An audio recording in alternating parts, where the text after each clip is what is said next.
Welcome back to Dr. Hollowed. Tonight's stories aren't just creepy. They're kind of experiences that stick with people for years because they genuinely can't explain them. These are some of the most unsettling paranormal experiences people claim actually happened to them.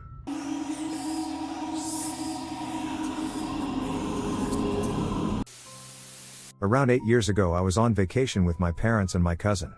My sister couldn't come as she had just started her first job, so she stayed home by herself. When we were children, both my sister and I used to be really close, mainly because we shared a room for my first 7/9 years. We used to have our code with taps for asking things like, "Are you already asleep? Are they, our parents, asleep?" Stuff like that. She is also always doing something or looking for something to do, always being the first up.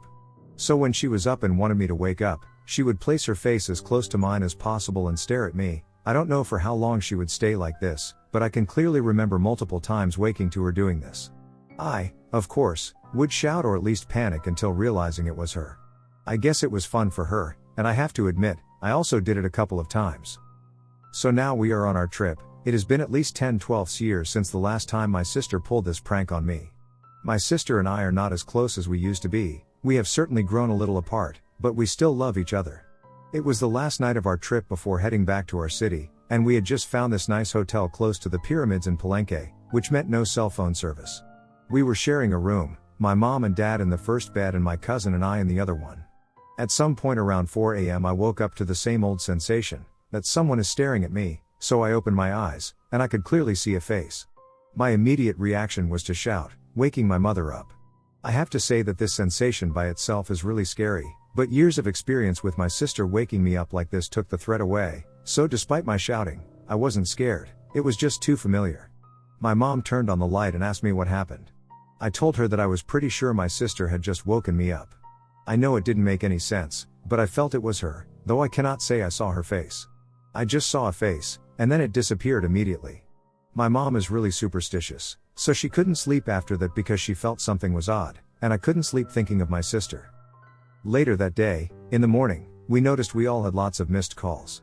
My sister was involved in a really bad car accident. Luckily, she only had minor injuries. To this day I don't know what to make out of this experience. My brain tells me it was just a coincidence. On the other hand, it's the only way I would have thought of my sister sleeping. It was just so real, so it was between both of us.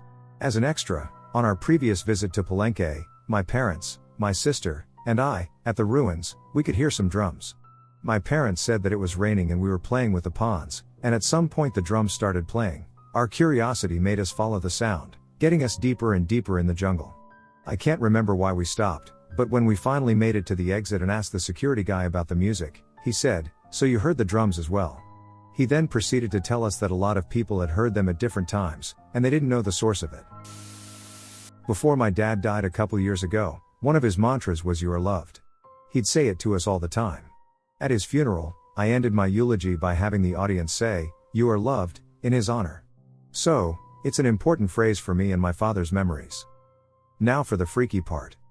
I saw a thread on Reddit where Op was grieving, and I shared a story about my dad and a gift he'd given me, a bag of silver stones with cheesy compliments engraved on them.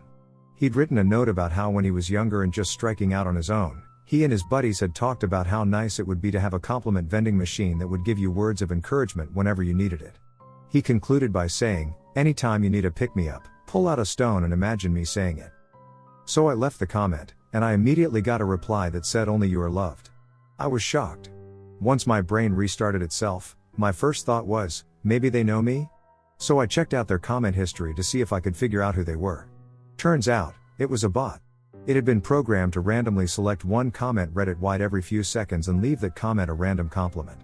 So out of millions of possible comments, this bot randomly selected not just my comment, but the one comment where I shared a personally meaningful story about my dad and random compliments, and then it randomly selected a compliment that was super meaningful to my dad and our family. It honestly felt like my dad's spirit commandeered a Reddit bot to tell me hey. It still gives me chills. The sheer astronomical odds of that happening the way it did astound me. I was staying the night at a friend's house when I was about 13. We were watching The Shining with her older sister and another friend when I saw a black figure in my peripheral vision. I turned my head all the way to the right and watched this solid black figure in the shape of a man wearing a cowboy hat walk from one side of the house to the other. I didn't say anything to my friend when it happened. I thought maybe my mind was just playing tricks on me because the movie was scary. After the movie, my friend's sister and others all left the house to stay elsewhere. My friend's parents were out of town. In the middle of the night, I woke up to someone stomping up the stairs toward the room we were sleeping in. We thought maybe her sister had just come home and run upstairs to bed. We went to check and found no one.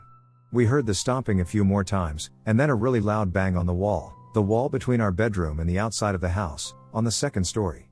My friend looks me straight in the eyes and says, "Did you see the man earlier?" I swear no one else was home, and my friend was just as terrified as I was. We hid under the blankets and didn't come out until we could see sunlight. This isn't my only encounter with unexplained/paranormal things happening. My dad's house when I was a kid was scary, to say the least, haunted if you believe in that kind of thing. We used to see a man in a military uniform in the long hallway leading towards my brother's room. The security alarms would go off for no reason, like someone was opening and closing a door over and over again. And one time we had a decorative plate fly off a shelf and hit a mirror clear across the room. I've been a caver in Florida for about 13 years, since I was about 6, and have been to a lot of caves. Never been afraid before this to go in one. When I was about 7 or 8 years old, I started having this reoccurring dream. I would have it at least twice a year, always the same, even though I would realize I was dreaming after the first few iterations.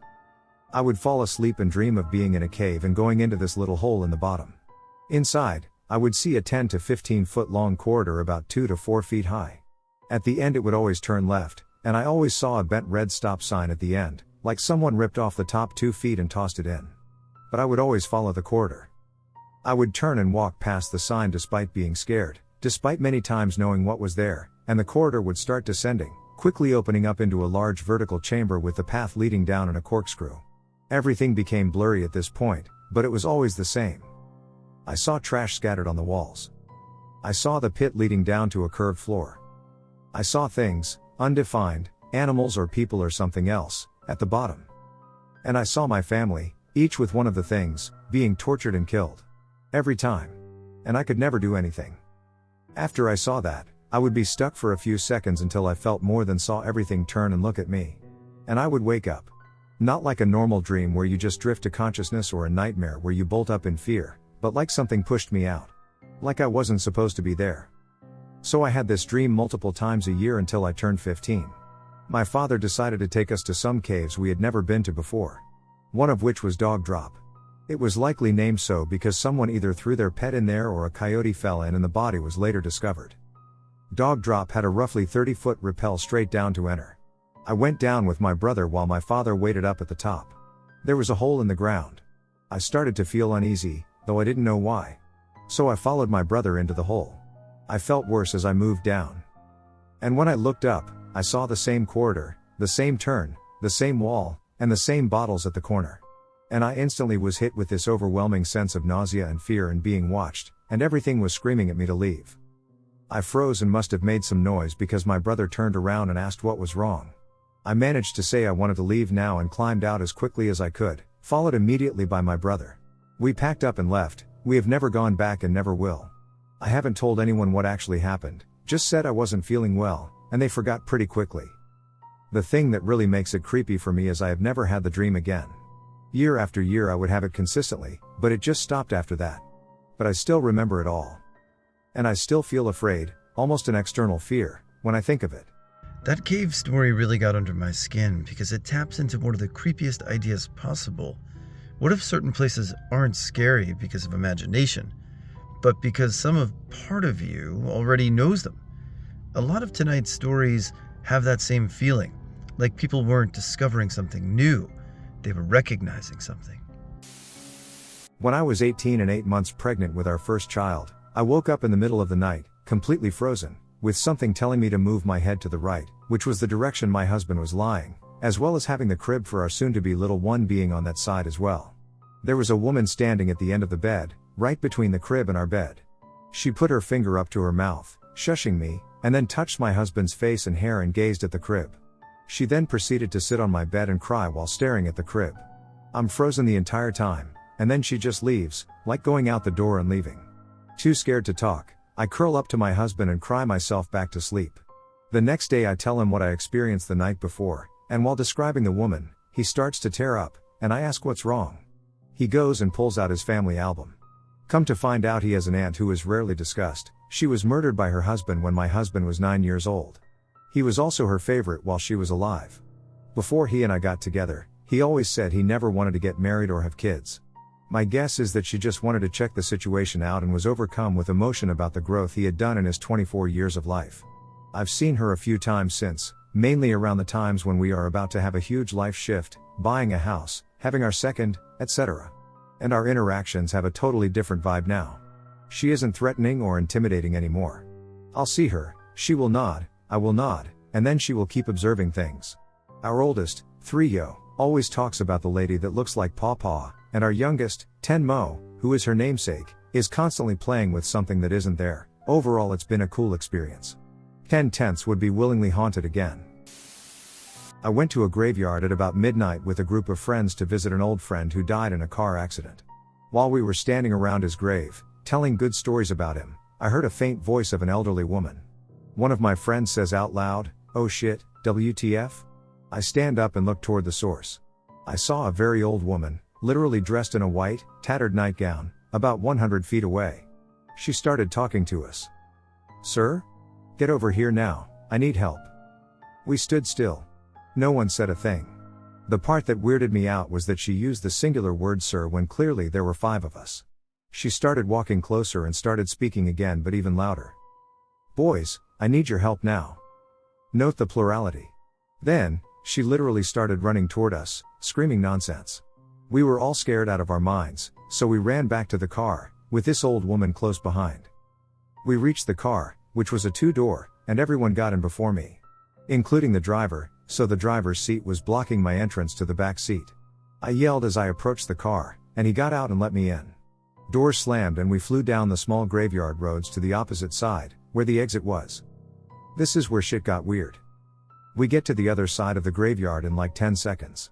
We're speeding toward the exit, and we approach a curved road that is well lit. And the old lady ran onto the road. No way she ran over there that fast.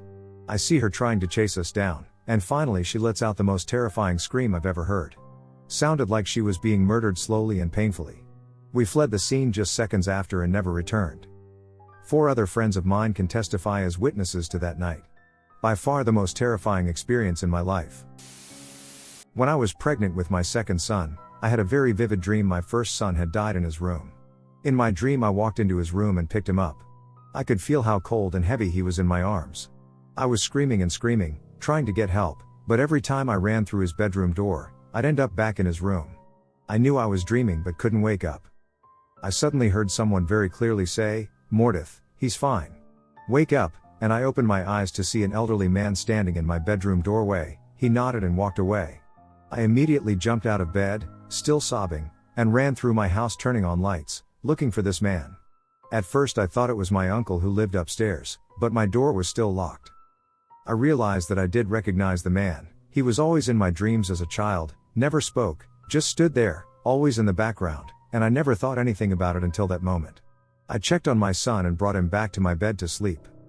A few days later I was helping my mom go through some old photos she had been given from her family. She was raised by her aunt, and her family had been super secretive and possessive of photos and such.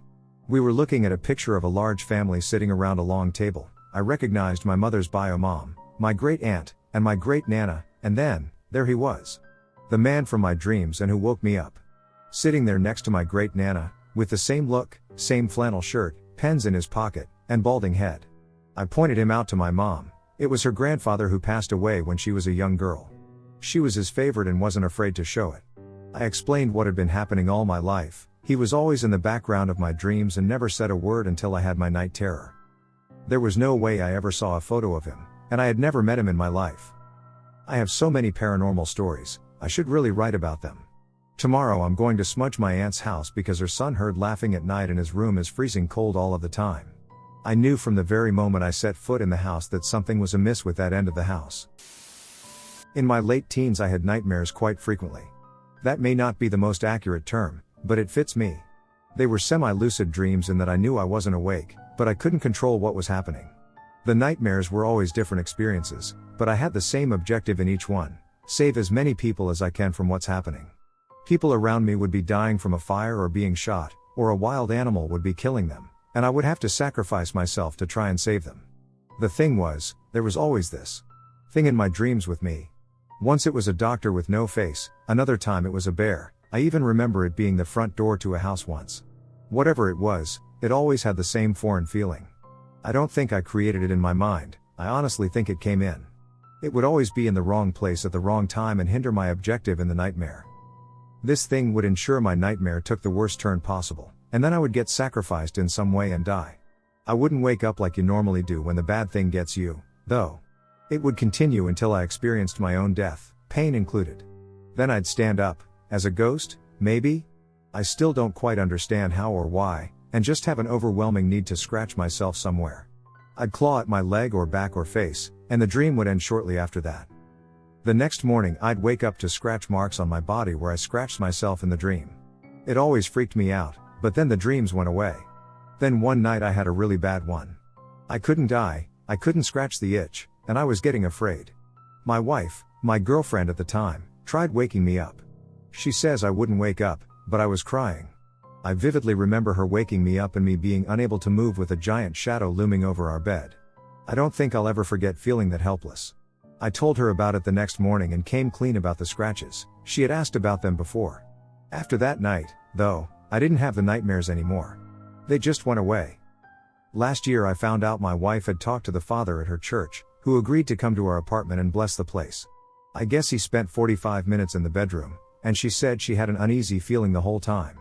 I can't say it was paranormal and not just my imagination and me scratching myself in my sleep, but the piece that just bugs me so much is him blessing our place without my knowledge and the nightmares going away after that. I'm not exactly a religious man, but what the actual fuck? I'm shaking now and need to stop writing. 1988. When my daughter was around 2 years old, we moved to a, new to us, 4-bedroom house. Bedroom number 1 was for my wife and me, number 2 was her room.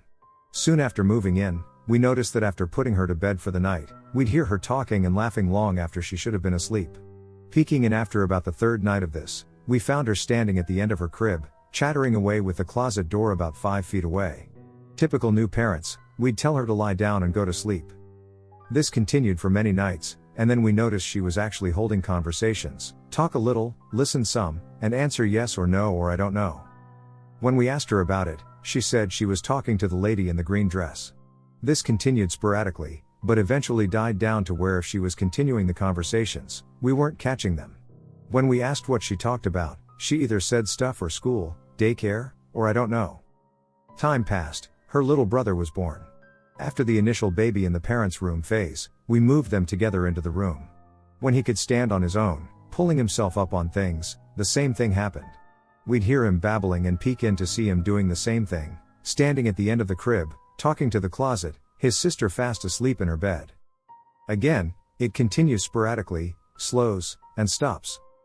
3 years go by. 2 boys now, so big sister gets her own room and the 2 boys share the room. Same behavior from the youngest. We have no way of knowing if they discuss this among themselves, but each described a lady in a green dress. In asking them separately, one might mention, she has long hair. Son might say, she has black hair. If asked if it's long or short, curly or straight, he'd say, it's long. And so on in many details. When we heard a new detail from one and gave a multiple choice for that detail to the other, they'd always agree, belt or no belt, color, shoes, white lady/black lady/Indian lady, whatever. At this point though, we're thinking they could all be remembering the same picture from a storybook or something. So, then weird stuff starts happening. Now, the wife and I were both smokers, and the rule was one could smoke outside or in the bathroom upstairs, which had a ceiling exhaust fan, but nowhere else in the house. One fine cold evening, too cold to go outside for just a smoke, I used this rule. I'd put the youngest to bed, the 2 older children were downstairs watching a movie. Suddenly I hear them yelling the youngest child's name and running through the house. This makes more sense if you know the downstairs came up into the kitchen. Go right and you're in the dining room, go right and you're in the hallway, go right and you're in the living room, go right and you're back in the kitchen. The older 2 were running this circle and yelling the youngest name in an exasperated way. So I stub out my smoke and exit the bathroom just as the older two are making the circuit again. What's going on, you guys? We're chasing the youngest. He's supposed to be in bed.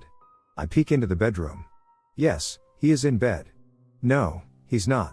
He just went into the kitchen again. We heard him on the stairs and just saw him run up. He's not supposed to be awake watching movies now, so we tried to tell him, but he kept going around the corner, so we ran after him. So, basically, they glimpsed someone on the steps and chased the figure. Every time they turned a corner in this circuit, they caught just a glimpse of the figure turning the next corner and continued the chase. My youngest was truly asleep. Turned bedroom number 3 into a study. It was downstairs. One day I'm home in my study, my wife at work, and my kids at school. Someone is pacing the floor above me. A slow walk from one end of the living room directly above me, then back again. Since I know no one is home, I guess it's my sister-in-law, who has a key and a penchant for dropping by from time to time unannounced. I go upstairs, doors are all locked, nobody's there. Could it be street traffic? But it was exactly the sound of someone walking above, that one squeaky floorboard and everything. I mentioned this to my wife. Oh, you heard the walking man. When I stayed home sick that day last month, I heard it all the time. Someone was walking back and forth in the living room, but nobody was ever there when I checked. Okay, so we got that going for us, which is nice. I'm wondering how to enlist this character to push a vacuum cleaner while he's at it. No more green lady chats, no more phantom kids running around the house. The walking man is heard from time to time, but I've learned to ignore him. He doesn't answer questions or anything like that. We've left out pen and paper, nada, okay, we're cool, he's cool, whatever. 2000. We're moving, just need a bigger house. The realtor assures us we don't have to mention the other residents to prospective buyers, so that's nice. Most of the stuff is packed up and moved into storage so the house shows well. Someone buys it and we start packing the last of everything so we can move later in the week. With the shows well, it just looked roomy. Now it actually looks like a place someone is leaving. My oldest son, still in the number 2 room, the green lady room bedroom, where he shares bunk beds with his younger brother, gets up in the night to use the bathroom. In the living room, clearly visible down the hall, is a tall man standing and staring at the wall, his back to my son. My son said he knew instantly it wasn't me. This tall figure begins to turn slowly towards my son. My son changes his mind about using the bathroom and runs back into his own room, where there's a woman sitting on the floor. In her lap is a small child. They're both looking at my son, who at this point is screaming his head off and running into our room/bed/covers. So we check, and there's nobody else in the house, of course. For the next couple of nights, just because, we set up a video camera in the corner of the living room that would give the most coverage. We don't have motion sensors, and the tape runs 8 hours or so on the lowest quality, but in the 2 or 3 nights we taped after bedtime nothing happened, at least nothing was caught on tape. And we moved, and that's it. Except, we never really noticed until the move, but when you walk into a house and there's nobody home, you somehow feel that.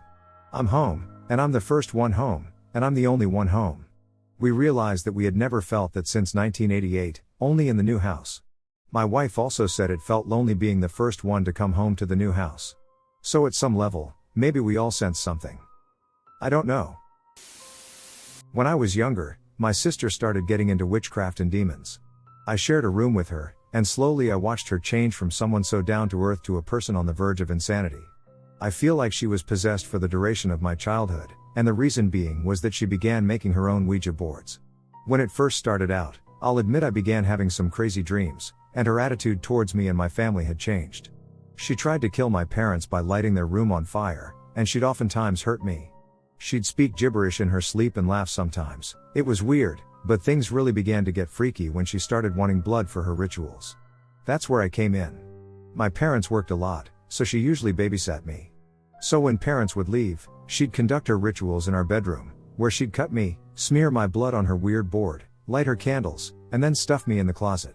Mind you, I was a young child, so the dark already scared me enough, but the worst thing was when I started hearing whispering. It was coming from all around me in the closet, and I could feel like it was breathing down my back, and I remember crying and banging on the closet because I had started seeing things. I'd elaborate more, but it's night here, and I feel like this will just get lost in the comments. Anyways, my sister didn't let me out until I was gasping for air, something was strangling me. From then on I heard voices and continued to see things. I hardly slept at night because I'd continue to hear these voices until the point where I could see literal shadows over my bed. It didn't stop until she moved out.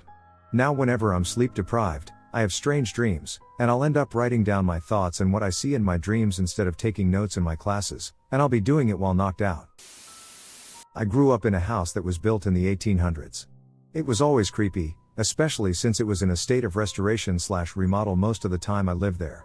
I hated having to move around that house at night, but only a few weird occurrences stick out.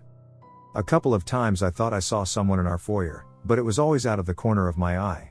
Example, my brother had one of those playschool basketball hoops in the foyer, and I could swear I saw another little boy playing basketball with him, but as soon as I stopped to look, it was just my brother playing alone.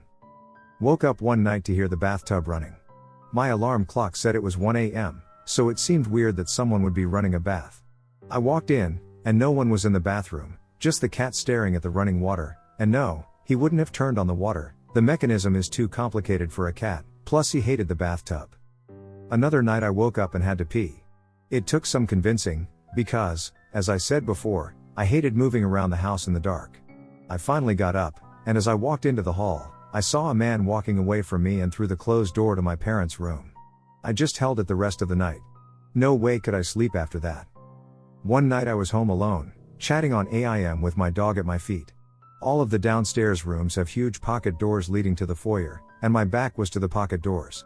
I didn't have the TV or radio on, and I distinctly heard a child's voice call for my dog from the foyer. He had an unusual name, inspired by a popular children's book, so it's a pretty distinctive thing to hear. His ears perked up, and he stared out at the pocket doors but stayed by my feet. I did not turn around until my family got home. Last thing, one night as I was falling asleep, my bedside lamp turned on by itself. I noped the fuck out and slept with my mom like a little wuss. When I was about 14, I had a really vivid dream that took place in my own house. It was still dark outside, about 3 a.m., and the house was pitch black except for a lighted candle at the foot of my stairs to my living room. The candle was surrounded by a salt circle. At this point in time I didn't know what the hell was going on, but I did know that anything involving 3 a.m., salt circles, and lighted candles was not good, so I ran back to my room on the second floor. For some reason, I felt compelled to look for something, so I looked into the bathroom connected to my room. When I did look in, all I found was a life-size doll soaking in bloody water in my bathtub. My mirror had been shattered, and the words "found you" had been written on the remaining shards attached in red lipstick or something. I was still trying to register WTF was going on when the doll suddenly lunged at me, and I woke up. I ran to my sister's room to sleep with her that night and woke up not really knowing what happened. A few months later I came across the instructions for one man hide and seek also on Reddit, and it freaked me the FK out, mainly because what was described was pretty much what happened in my dream, with a doll being soaked in water in my bathtub and something about salt circles. I will never know why I had that dream that night, but I like to think that my soul had decided to play a round of hide and seek with the unknown while I was asleep and bailed when it turned dangerous. I also had other paranormal experiences in the same bedroom, for example, sleep paralysis, persistent nightmares, strange noises at night, that stopped the moment I removed this one mirror the previous owner had left me. It still scares me when I think about it. There's a bridge near where I grew up in Bumfuck, Tennessee, that is notorious for screaming at people at night. The screams aren't audible to the houses nearby, and supposedly you have to sit on the actual bridge to hear it at all, though I personally haven't tested it or anything. The common explanation is that it's a bobcat that lives under the bridge, but people have checked with dogs and such and never find signs of any. Well, some friends and I had heard this story for years all growing up but never tested it. So one night after a few beers we get the notion we're going to go test the thing. So 5 drunk guys pile into a beat-up car, and we drive down and park on the bridge. This is 1:30 a.m., and it's dead silent out. We sat there for a good 45 minutes and nothing happened. We had the windows down and had started debating whether or not it was all bullshit when the scream happened.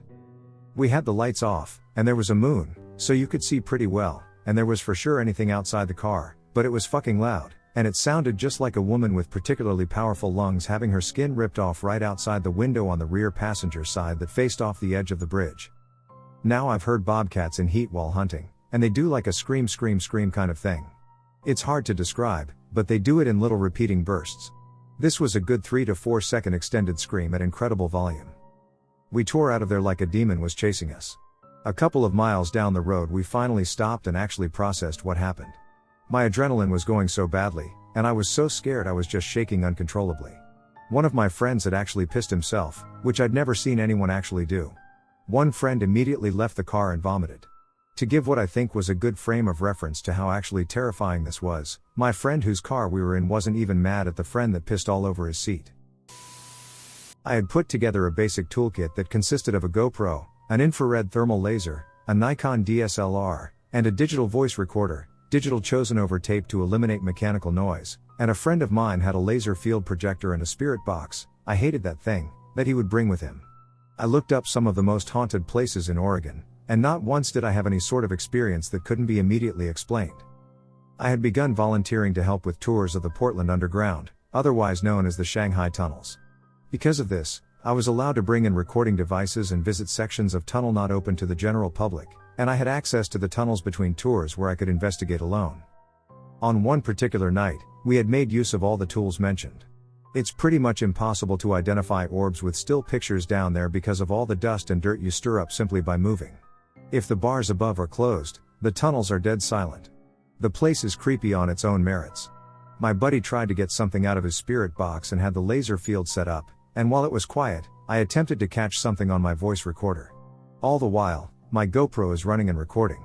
He swore he saw something in front of us that I didn't see. I told him, if there was something there, the GoPro would have caught it. I never found out. After we quit that night, I got in my car, closed the door, put my DSLR in its bag, took the GoPro off the strap, placed it in my center console along with my voice recorder and thermometer, and then drove straight home. When I got home, the GoPro was gone. I tore the car apart looking for it and was never able to recover it. I think if I ever had proof, it would have been on that SD card.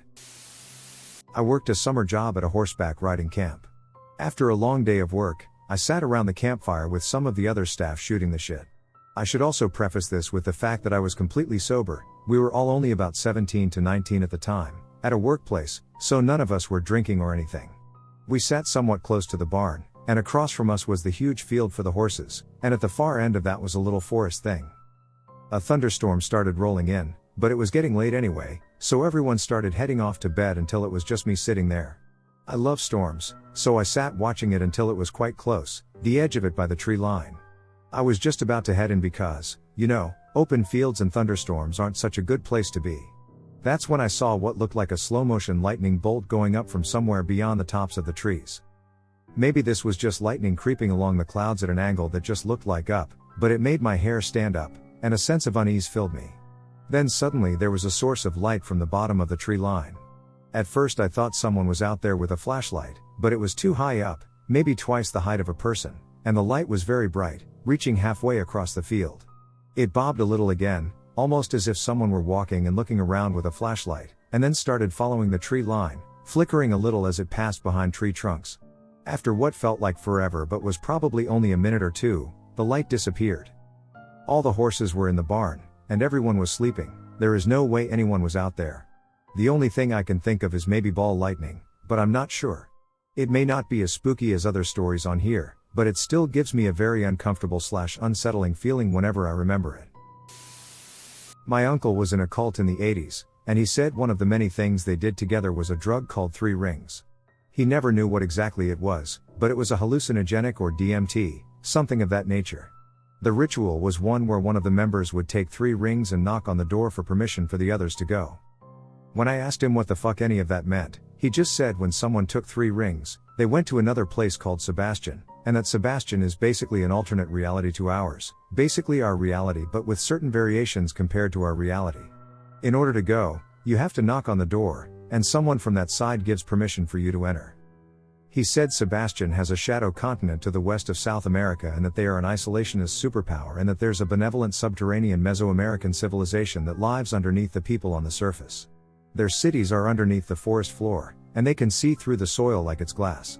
They also essentially look like modern humans, but they have more vestigial features from Neanderthals and other older species of humans we haven't discovered yet.